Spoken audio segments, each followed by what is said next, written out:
So the month of February is known as Love Month across the world. And I thought about a theme for the month. What we decided to do is go with a concept called love songs. Love songs are songs that talk about everything love, but more with the construction of songs. Songs normally have verses that are totally different, and then there's a common chorus that brings the whole song's theme together. So when I thought about it, I said, marriage is kind of like that. You have two different people who are just unique in their own way. But if it's working, they tend to be singing a song of unity. And that chorus is about love and how they work through their situations. And so we decided to name the theme of February love songs. I have asked a couple of my favorite couples to come and to share their journey and what marriage means to them and how they are singing the love song of their life. So I am excited for this series. I have no doubt that you will be inspired. It's not easy. Marriage is not easy, but when it works really well. So, welcome to Love Songs on Life Talks with me, your host, Latoya. Previously on Love Songs. Tanya played hard to get from the beginning. And even the first time I saw her, she acted like she didn't see me. So I kept asking my cousins who helped with a hookup. Well, I'm sorry, wait, back up. Yeah. So you're telling me conversations we got you. When you saw her, y'all didn't have no conversation, so it wasn't the chocolate skin, Right, it but wasn't the a second smile. time I saw her, she said hi and jumped right on the bus and went by. And then when we got home, she got on the phone and just went blah, blah, blah. When we were living together, I found an album where every rose I gave her, she dried them and pasted them in this album. And all the love letters I wrote her, she kept all of them. She kept a special box with some love letters, and I read them. I was dying because one of them said, "I'm gonna kiss you with a rotated lips." I don't know how I was gonna rotate my lips on her lips, but.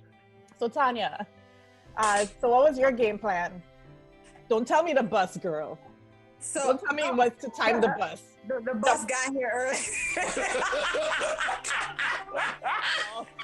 Listen. I was kind of going for the chase of it. I wanted him to chase. It's old school. At that time I was heavier and chubby and whatever. So I was like, let him chase this chubby girl. See what he's really going after. Just tell us. I was cute, girl. I just had my cuteness going. If we get divorced, I gotta live with your husband and sleep in the same bed. So I don't know how it's gonna work. That new husband or boyfriend. So figure it out. Because right now, my life, this is my life. I walk in, Tanya, I needed a sock. She was like, did you look in your drawer? And when I look in the drawer, there's a brand new pair of socks. So she knew ahead of time. That's how connected we are. If the babies, now that we have kids, if she doesn't want to wake up one morning, it's not a problem because I know her routine and I'm going to follow that routine as a father and get my daughter ready and we out, with or without her. But we have such a balance that we don't have to yell at each other that, oh my God, this wasn't done. Yeah. We're just pairing up. We're picking up where each other left off. If I left something, William, when you drop Brielle off, come pick up your phone because you left your badge, your phone. Come and get that stuff, and that's how balanced we are. Yeah.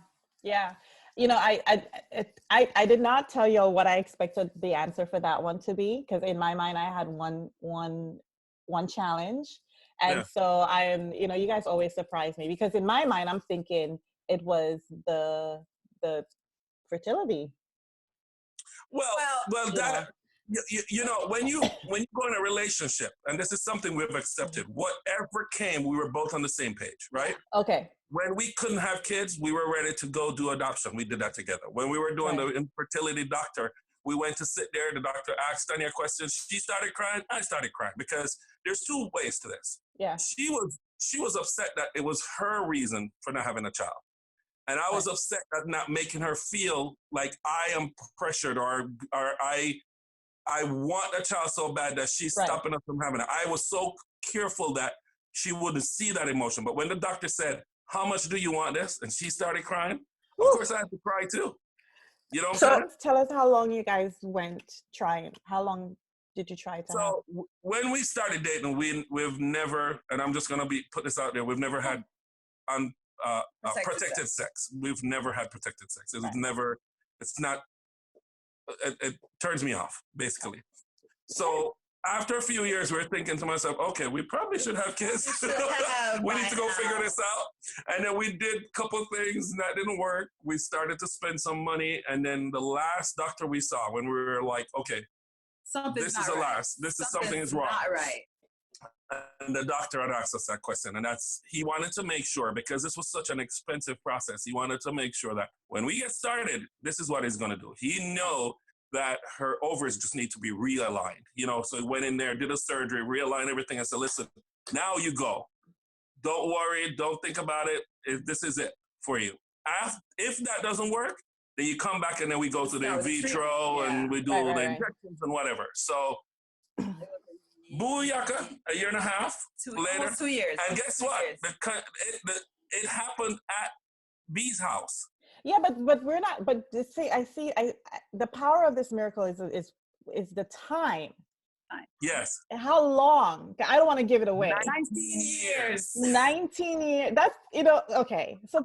So many couples, I'm sure, will be watching this, right? Who are probably having infertility issues and who are struggling. I mean, we're talking about money here. People mortgage their homes, and it's not just the money. It's a very painful process for the woman. Yes.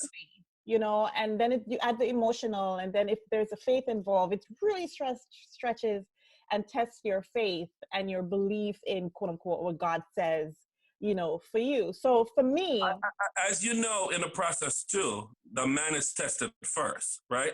It's a two-way process, both individuals. So when my test got passed, I was excited. I was like, okay, my little sperms, they're running.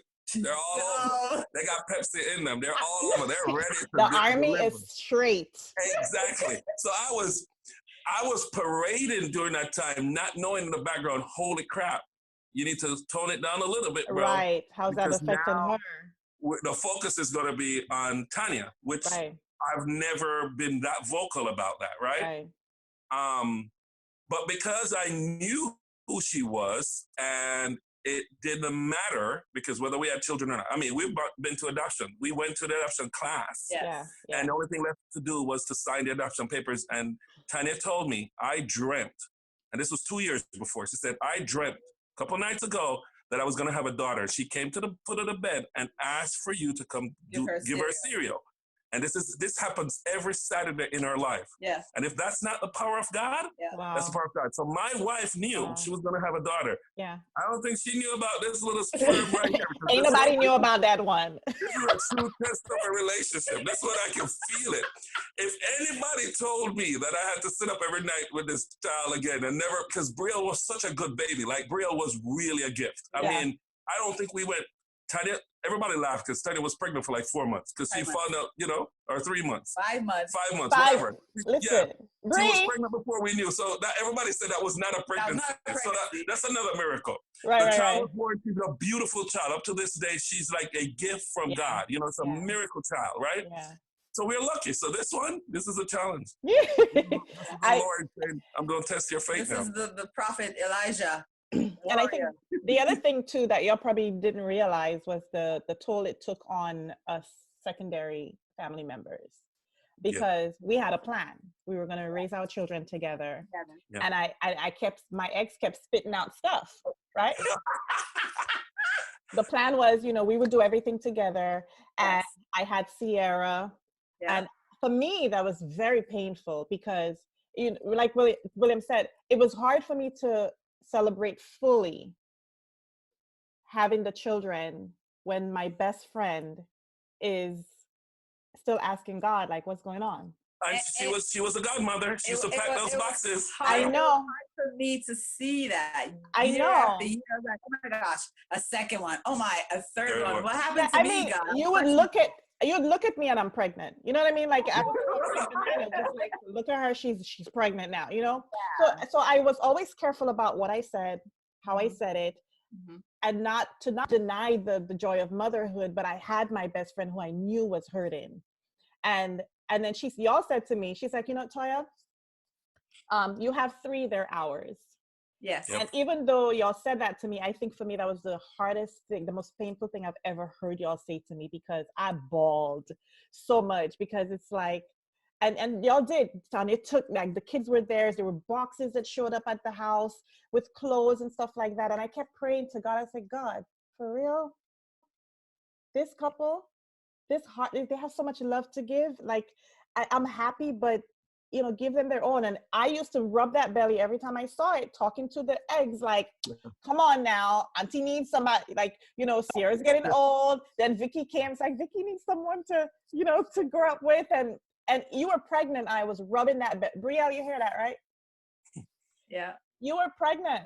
And I was rubbing that belly, telling that belly to do something, and didn't know that Brielle was in there. Yeah. And you were like, Toya, y'all said, you know what? We decided, if it's God's will, we're not going to do anything anymore. We're done with the test. Right. We're done with this. Yeah. If this is God's will. And I'm rubbing your belly like, come on now. Like, Nigel is like, you know, come on. And that is the key. That is the key, because the moment we started to remove the stress of wanting to have a child so bad, the moment we gave up, and I don't think we gave up. We just let go and said, God, let go, after this last surgery, if this ain't happened, I'm not spending a dime. This is it, you know? And she was pregnant. She's like, I got gas.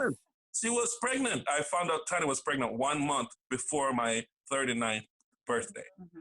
And I wrote a note, because we had done this pregnancy thing online, and it says we're pregnant, and it took a while for people on social media to get it. They were like, even you, Toya, was like, what is it I'm missing? And I wrote a note on Facebook, and the note went something of the sort to say, for all those individuals, I have 17 God kids. For all those individuals who loan me their children and allow me to love their children, thank you, because now all you have done is prepared me to love my own, right? Because I've seen so many phases of kids and made all these decisions with them and played such a role that now that I have my own, I could create what I want, right? And from my own creation. And it's no different of a love, because I love those kids just like myself. But to watch those kids, all those kids, love my daughter, you know, like a sister, you know, and take that role seriously, you know, buy stuff for her, you know, that all the stuff. I think it's just a way of God showing me that, listen, when I make a provision for you, it's for you.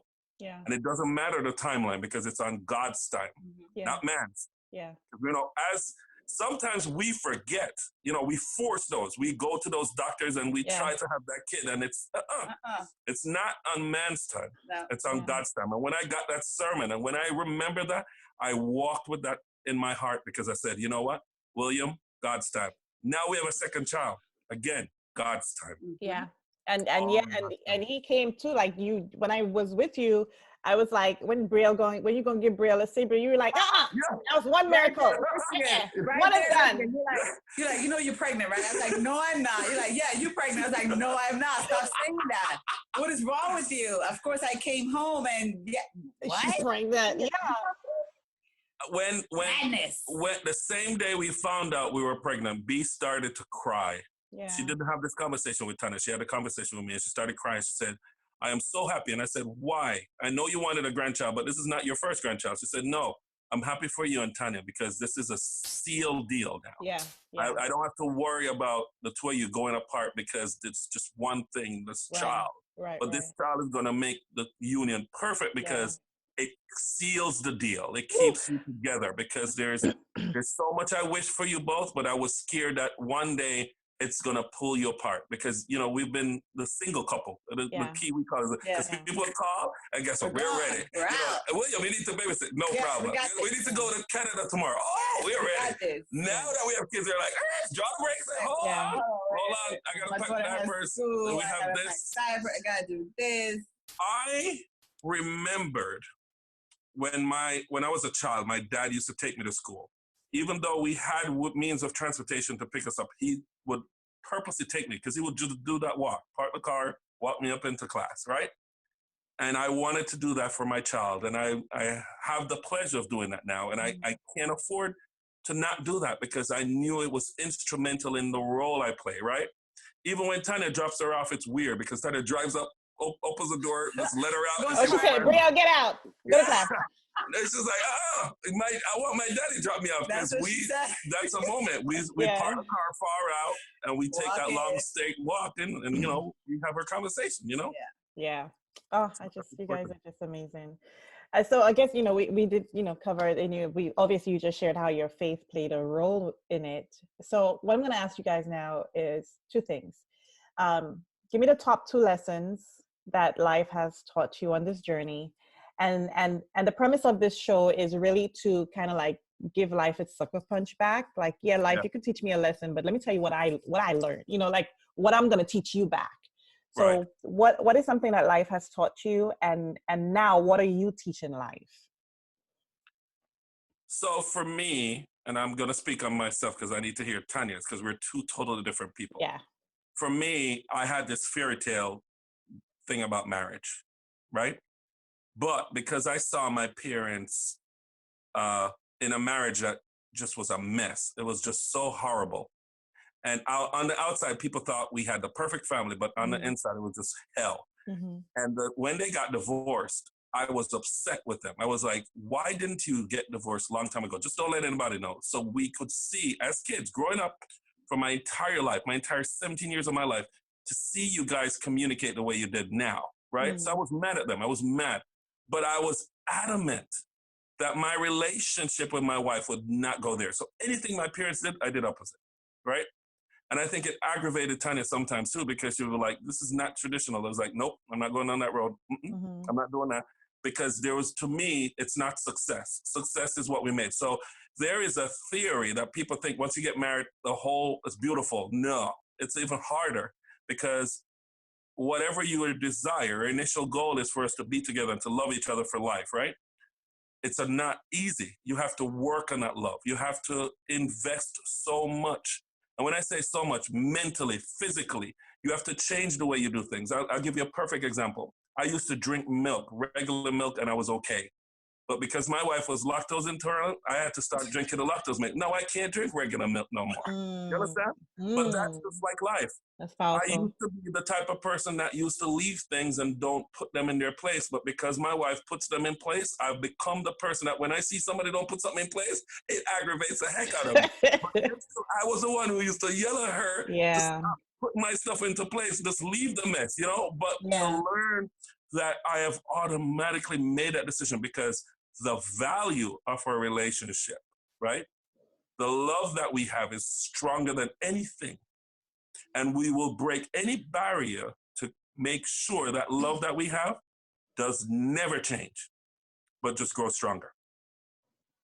And our kids are just like the icing on the cake. Mm-hmm. So my takeaway is that patience. It's all about being patient. Like he said, he would put things wherever he felt like placing things. And it would drive me bananas. Even to this day, he's like, okay, this doesn't go here. Let me put it here because my wife says this goes here, kind of thing. And just the idea of waiting on God to do his thing. Patience. Again, Brielle, I was 38 when I got pregnant. Elijah, I was 44. It's like, okay, God. Yeah, I've been really patient. Patience is key to anything. Sit around and wait, and it'll just happen. It'll just take its course. Force it, and you will be so miserable. You'd be so upset with yourself when you're forcing that situation or that action or even that result. It's not what you want. Yeah. I would like for Brielle to just come say hi, so we can see our miracle. Bri, hi. How are you? Yeah. I'll do a shameless plug now. Brielle has her own Instagram channel and her show. What's the name of your show, Brielle? All Around Brielle. Or All Around Brielle. And so yeah, that's Auntie shameless plug. So this is the fun part. So your love song, your marriage love song, what would you title it?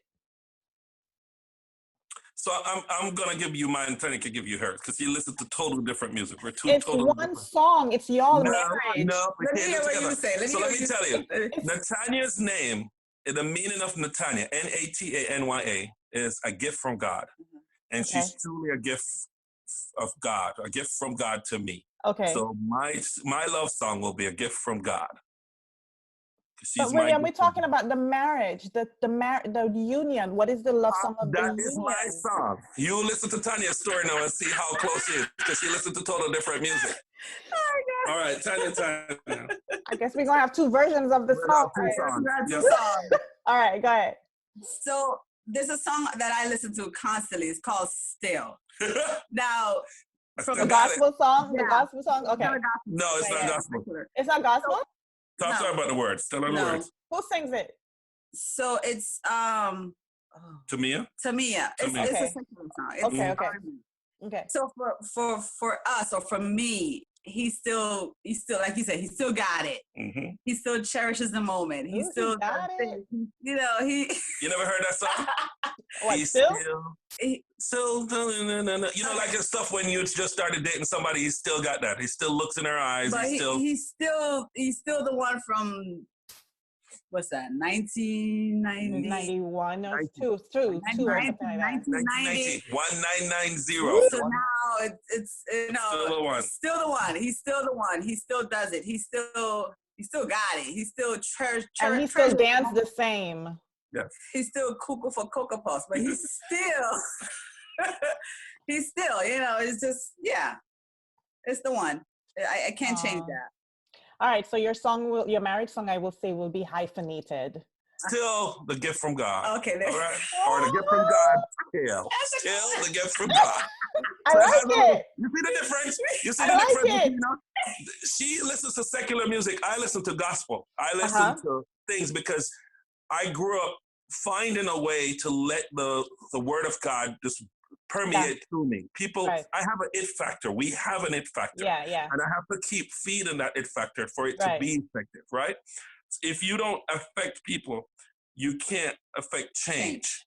Mm-hmm. And I nurture that side. And when we just started dating, when we just got married, I was the one that went to church every day. Tanya didn't. We had two different lives because Tanya never grew up in church like I did. Right. Mm-hmm. I grew up in an Episcopalian church when I was a baby. I was an altar boy. I wanted to become a preacher, all that stuff. So even when we were a single couple, I would go to church even when Tanya wouldn't. Why? Mm-hmm. Because that's important to me. But I didn't pressure her. Mm-hmm. Now, the tables have turned because I'll get up on a bed and I don't even want to get up and be like, yeah, she's like, William, let's go. And then when we go to worship, I hear her louder than me. I'm like, what? So, sometimes, again, coming back to my theory, not man-made time. It's not what you want. Patience. It's on God's time. And our relationship has been circled on God's time. Okay, so still a gift from God. Yes. Yes. You go, girl. That's hot.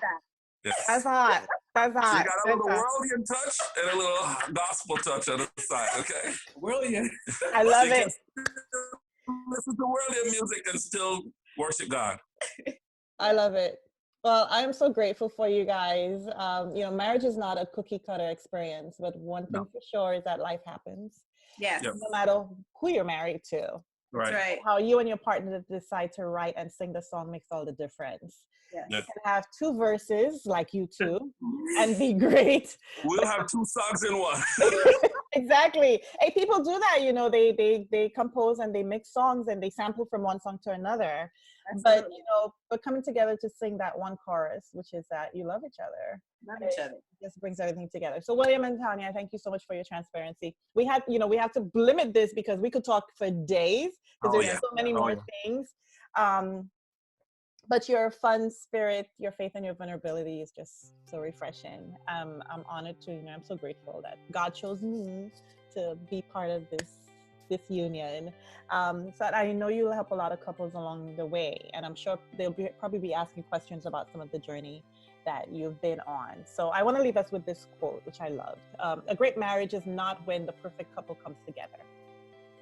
It is when an imperfect couple learns to enjoy their differences. That is powerful. Dave Muir.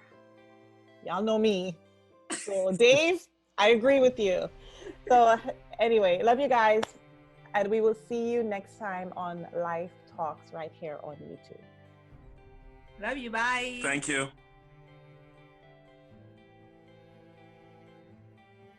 All right, go ahead. Say it. How far you look? She almost look white now. Light skinned it is. I welcome. Let's go back to reality. There go reality. Shine light, bright like that. Medium. Well done. You know what?